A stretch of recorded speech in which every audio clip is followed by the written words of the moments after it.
There are people who say this is the best sitcom ever. I love those people. Where are those people? Are there any of them here? Great collaborations are rare. Often their ends are wrought by envy and strife.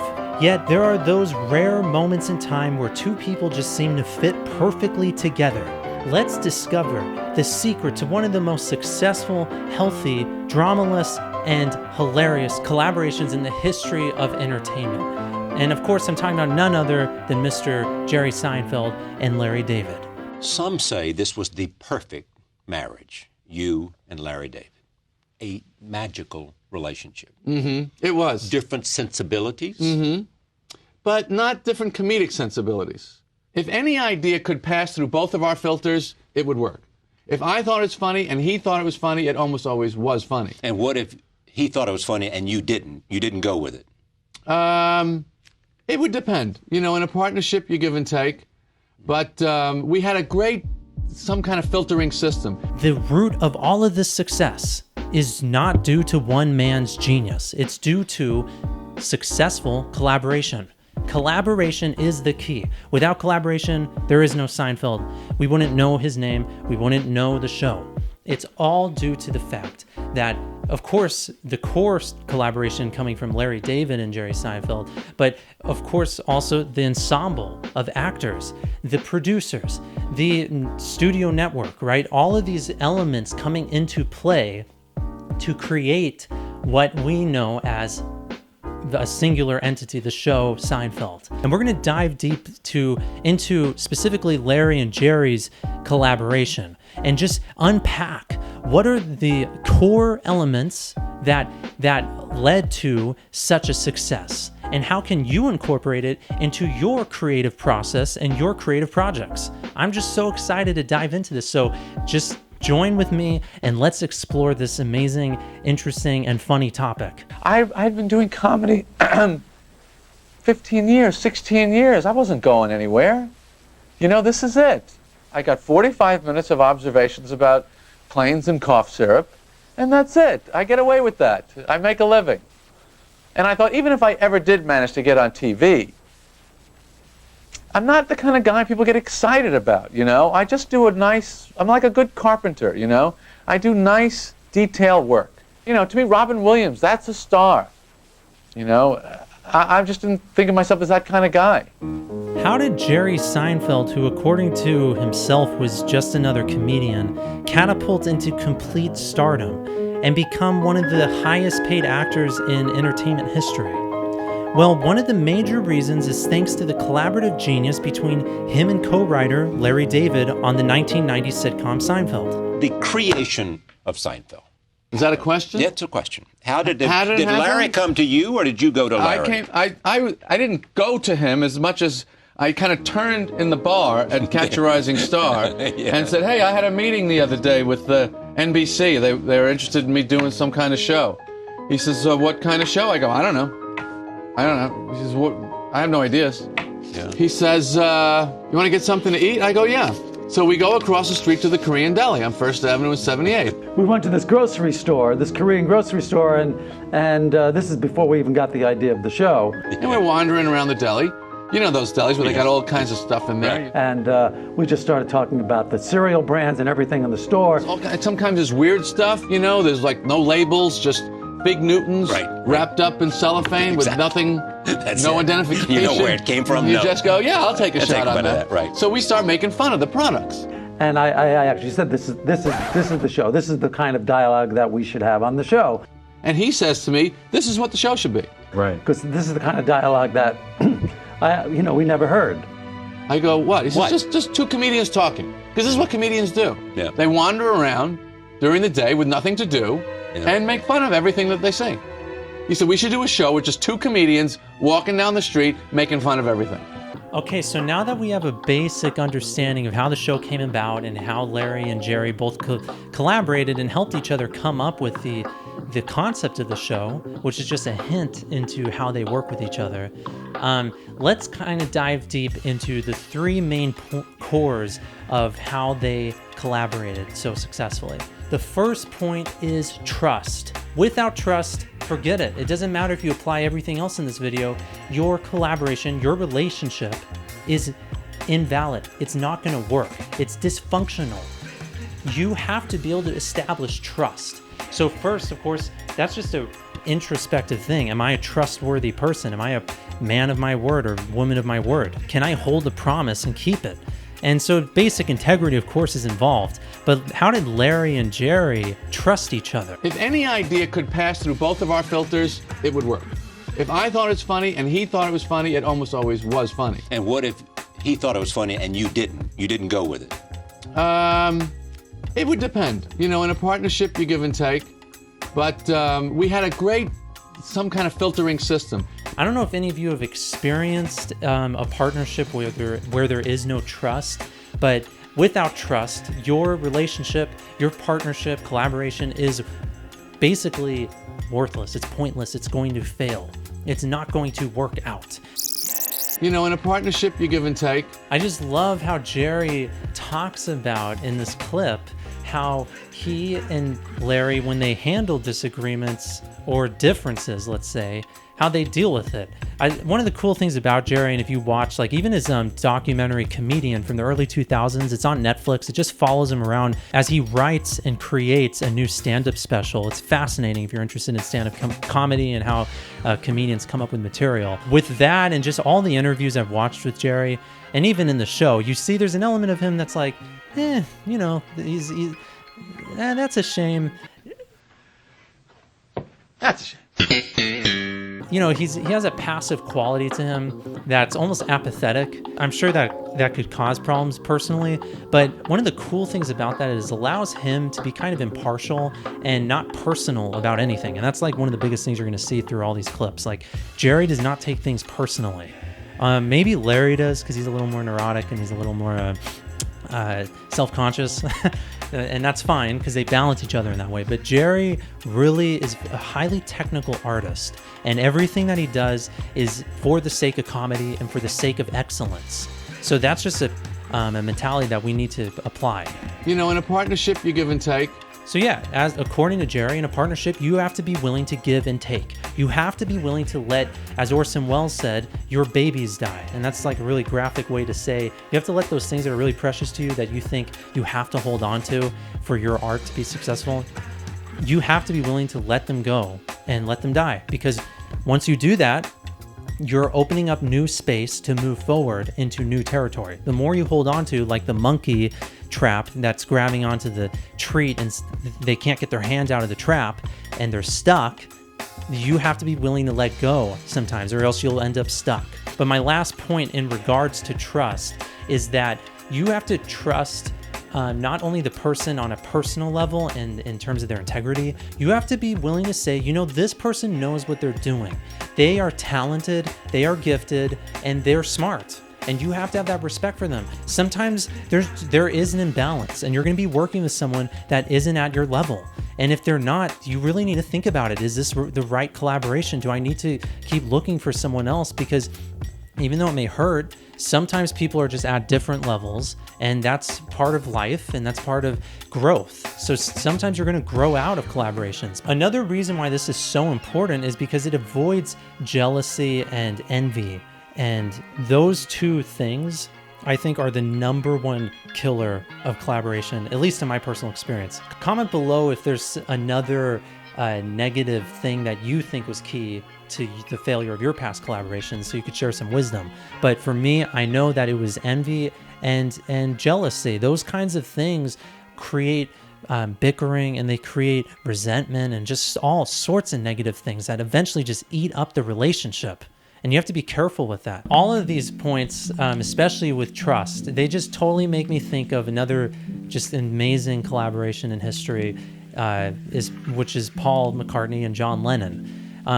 I love just hearing those stories of how they would come up with ideas for each other's songs and how they would listen to each other's ideas. And of course, towards the end, you see how that relationship started to be strained.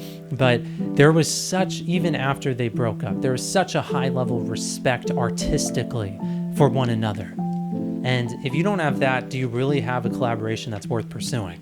I'm thinking no. Okay, so the second point in terms of building a foundation for successful collaboration is to share in the same philosophy.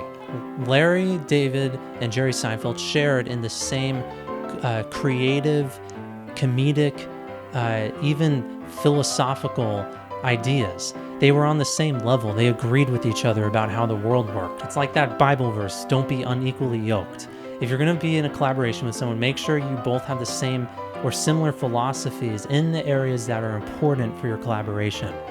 I'm not saying you can't work with someone if they're an atheist and you're a Christian or something like that. Like, that doesn't matter if it's not in regards to the art. What matters is just the overall philosophies that pertain to your specific field and that you're collaborating. And I touched on this earlier, but this quote is just so key. So listen to this. If you've learned anything from this interview, Yes. is that the story and the comedy rules. That was the rule of the show. Comedy decides. We don't service actors. Friendship or anything else. No, we don't serve service comedy. We serve whatever is best for the comedy. So if Larry has an idea that comedically needs me, then I would be on the show. But he doesn't put me on. We don't do things for people. We don't do anything for people. Because they have the same philosophy in terms of comedy first. And let's be frank, if you're an artist and you're putting anything before the quality and perfection of your art, I'm very skeptical that you have the right motivations. If you're putting politics or a message or anything above the quality of your art, and in this case with comedy, the hilariousness of your comedy, if you're putting things above that, your priorities are probably wrong. But this collaboration was so successful because both of them prioritized the comedy first. And because of that, they were able to take a step back and remove their own personal feelings about, oh, well, I thought of that idea, and this is special to me. The babies, right, that we don't want to kill, but we have to sometimes, they're able to take that step back and look at the comedy from an objective level. If you can't look at your art objectively, then you're not going to be able to pinpoint the problems and continue to improve it. In the end, they had a level of humility. They were able to put their art first above their ego and their personal feelings. And this calls back to the Al Pacino video that I put out. I love the line that Michelangelo said. And he said, "Lord, free me of myself that I may please you." Free me of myself that I may please you, Lord. So the idea of freeing yourself of yourself so that you can actually create something that pleases in the quote, it pleases the Lord, but with comedy, let's say, makes everyone laugh. Free me of myself that I can make everyone laugh. And that is a key to comedy for sure, is being able to just completely remove yourself from judging yourself so that you can be in service of your audience and making them laugh. And that's why entertainment really is, in a way, service. You're serving, and that's a theme in so many of the interviews that we've deconstructed on this channel. Richard Dreyfuss talking about how the actor is to become the emotions, a tool, a vessel for emotions to be expressed for society to stay sane. And then Al Pacino's quote. And now with Jerry Seinfeld and Larry David talking about how the comedy must go first. I mean, this is the core that I'm seeing through all of these interviews. You must be willing to put the art before yourself. And you have to be willing to put the audience before yourself too. And only then will you really create the most genuine, the most authentic, and the most free art. Now, not only is the process selfless when you're just creating art on your own, but when you're collaborating, it's even more selfless. You have to be willing to put the other person often in front of you just to maintain that relationship. You have to be willing to die to yourself and say, you know what? I really, really disagree with you, but I know you disagree with me even more. And I know that because of your personality, I may have to make a compromise. And that's just life. Like, collaboration's about compromise. And the humility is going, you know what? Maybe it's better for my idea not making it through sometimes. Of course, you have to be willing to stand up for yourself and fight for your ideas. If you're always the one going, oh, yeah, all right, Larry, you get the idea this time. All right, I'm not going to do that line.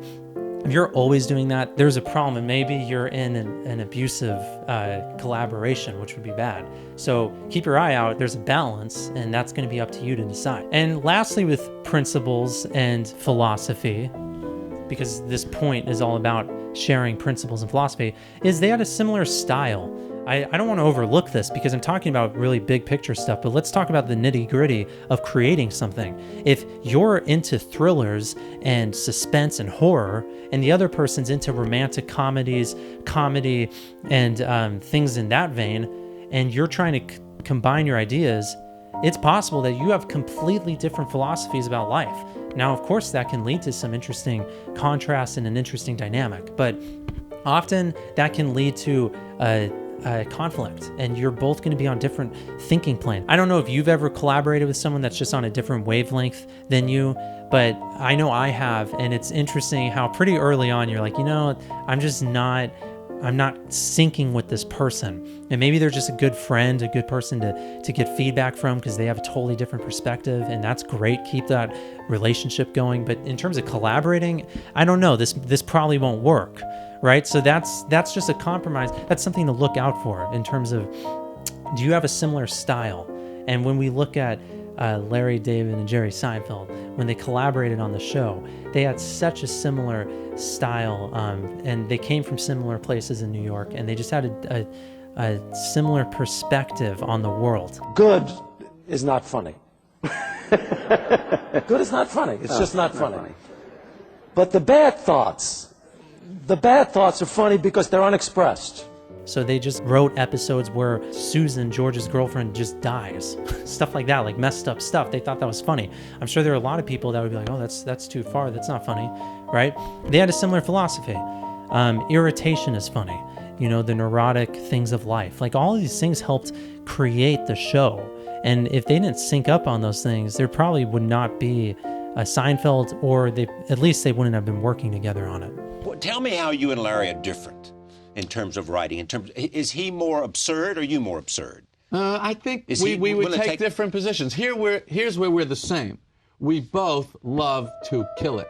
All right, the third and final point is that they understood each other's strengths and weaknesses. It was one of those perfect partnerships where he saw a lot of big picture story. He knew exactly what would be a great story for the show. He created tons of stories for the show. And I had a great sense of mechanics of comedy and detail of lines. Ultimately, being able to read the other person, and this goes back to the wavelengths that we were talking about, being able to understand the person and be on the same level as them is so important. With this person that you're working closely with, you have to learn and read, where does this person fall short and where do they really rise above?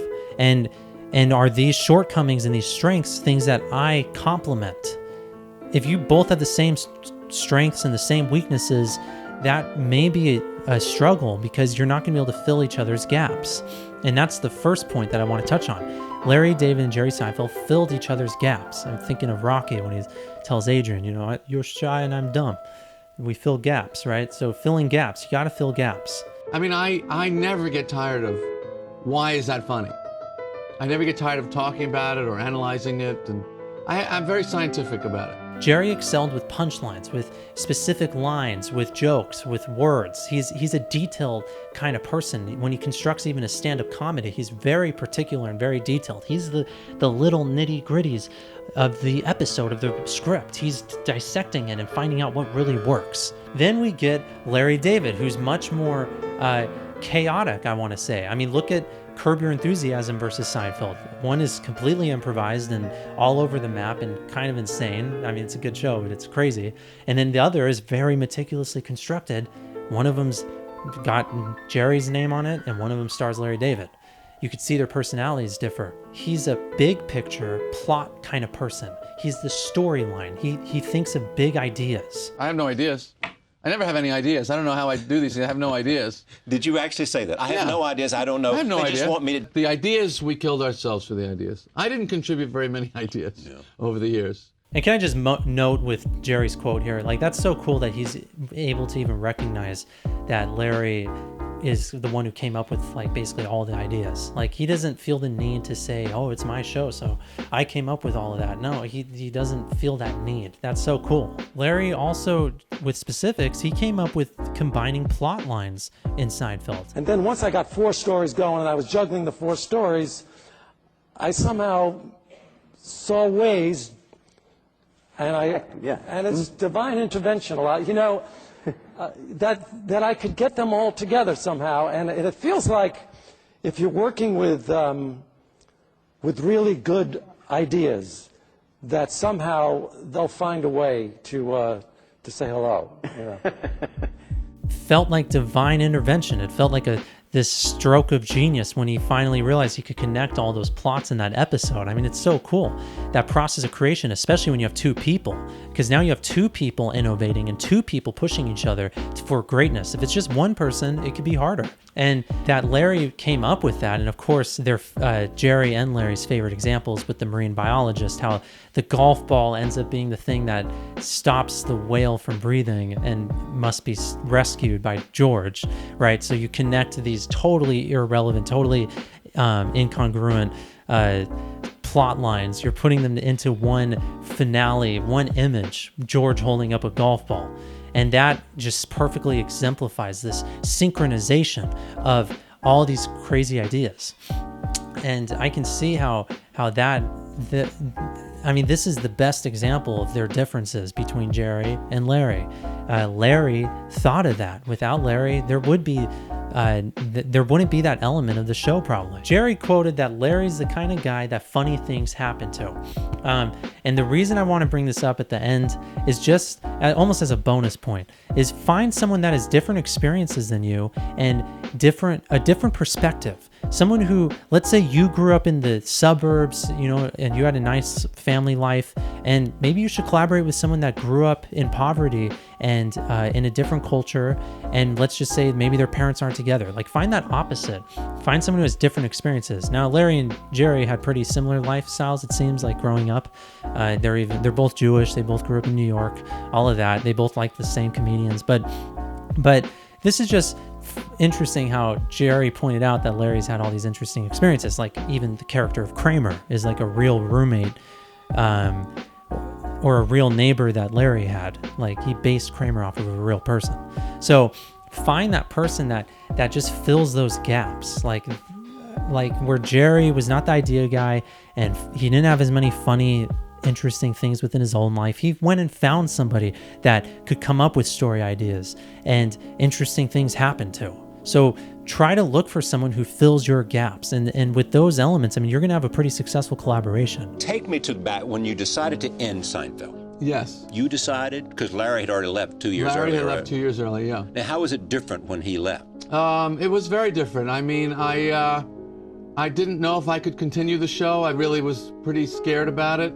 I just kind of took over the script writing. You worked twice as hard. I worked twice as hard, and I would work with I would rotate groups with other writers. I would take 3 guys, and they would be Larry. I did find it difficult. You know, I mean, we killed ourselves to make those shows as good as they were. We weren't just hanging around, you know. People always say, why don't you do another sitcom? And I think, if I could do another sitcom that good, yeah, sure I'd do it. You can't. I mean, I can't. If you're really interested in just seeing the differences and how important Larry and Jerry's collaboration was, you can always just check out the show after Larry left. I mean, it definitely changed. Jason Alexander even said, once Larry left, the show became a lot lighter. I love the show in the last few seasons. I think it's still great, but it changed. And it's cool to see how one person made such a big impact on the tone and the direction of the show. And of course, when Larry comes back for the finale, the show changes again. I never thought I could do what I'm doing now. And I'm very proud of the fact that I believed in myself, and that I turned out to have something, because I didn't really know. And so the fact that I bet on myself and didn't lose is a pretty deep reward. So I hope that this video just totally inspired you to bet on yourself and to get out there, collaborate, and create great art. Please consider sharing this video, liking and subscribing and all that stuff, because this video I want to dedicate to the creative process and helping us all improve at it and become more creative and more prolific and make better art. So I'll see you in the next video, and thanks again for watching.